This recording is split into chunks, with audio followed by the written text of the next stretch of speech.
Psalms chapter 66, we're going to read the whole thing. It says, verse 1, make a joyful noise unto God, all you lands. Sing for. As we read the whole thing, you'll get a feeling of what's going on in this psalm's life. And we'll get down in around 10 through 12 and get really the gist of the message from his point. But he says, make a joyful noise unto God, all you lands. Sing forth the honor of his name. Make his praises glorious.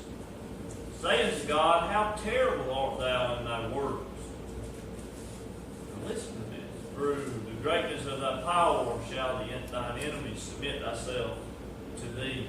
All the earth shall worship thee, shall sing unto thee, and shall sing unto thee thy name. Come, see the works of God. Now listen, is he terrible in his doing toward the children of men?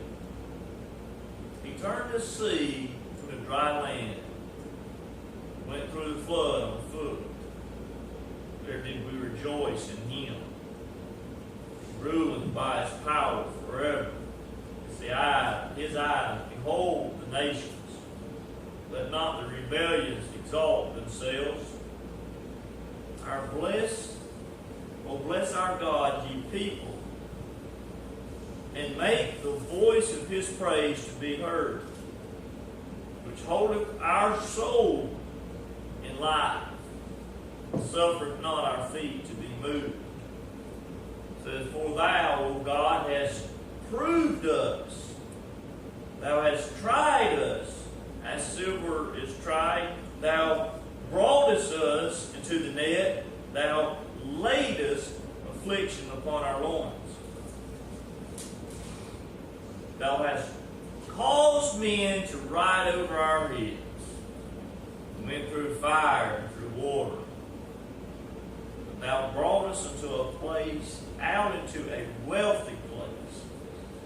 I will go to thy house with burnt offerings. I will pray thee my vows, which my lips had uttered, and my mouth had spoken when I was in trouble.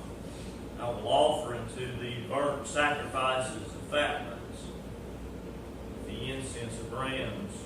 Come and hear, all ye that fear God. And I will declare that he hath done for my soul. I cried unto him with my mouth.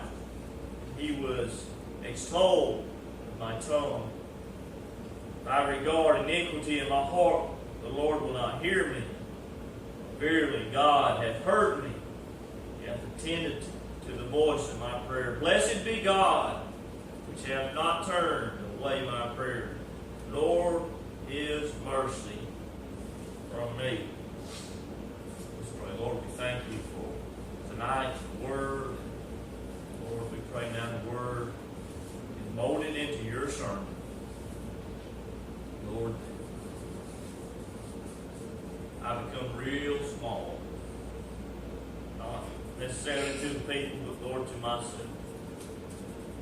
That my motivations, Lord, be hid and placed outside of your house, Lord, that pray now that you use my body, my mouth, my mind, Lord, to accomplish your work.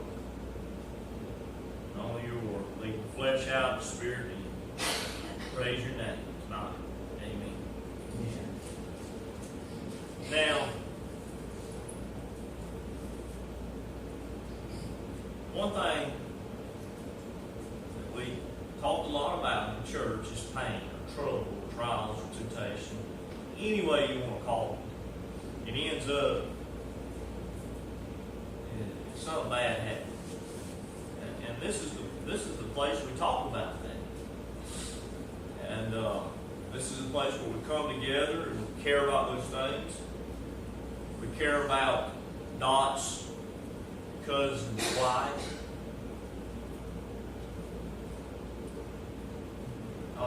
Which, by the way, is doing better today. We care about people with problems. We care about our problems. This is where we bring them a lot of times.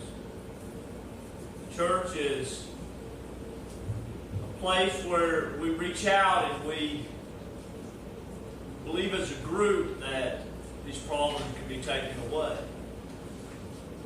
by the one true God.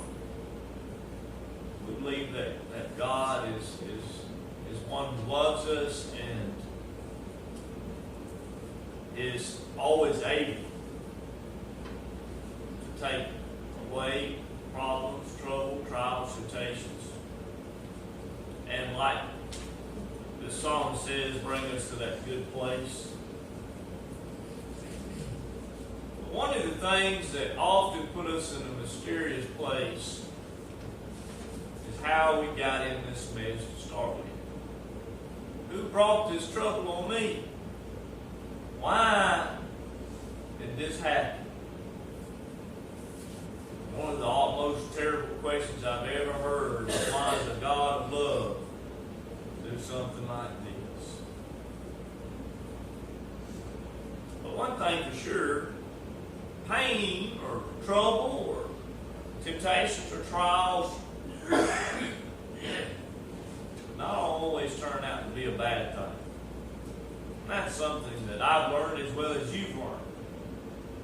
But we have to be reminded of this, especially when we're going through trouble. One thing that's hurt on me right here lately is my knee. My left knee's giving me a great deal of pain here in the past month. And I decided that I was tired of fooling with this pain, so rather than pray, I went to the doctor several times, by the way.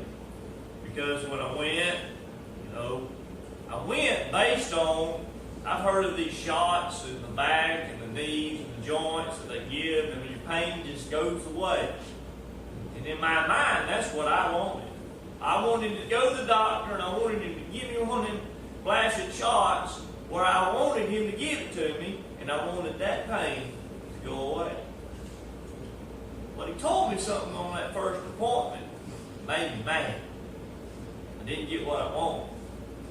But what he said was, Patrick, I need you to understand that there's some reason that knee hurts.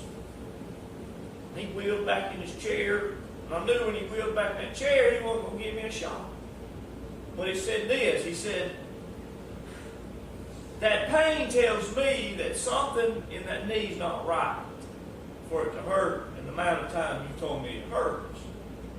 So if I give you a shot in that knee, and it does, he says it doesn't cure the pain, but it covers it up enough that you'll get outside, you'll run and jump and just overexert that knee.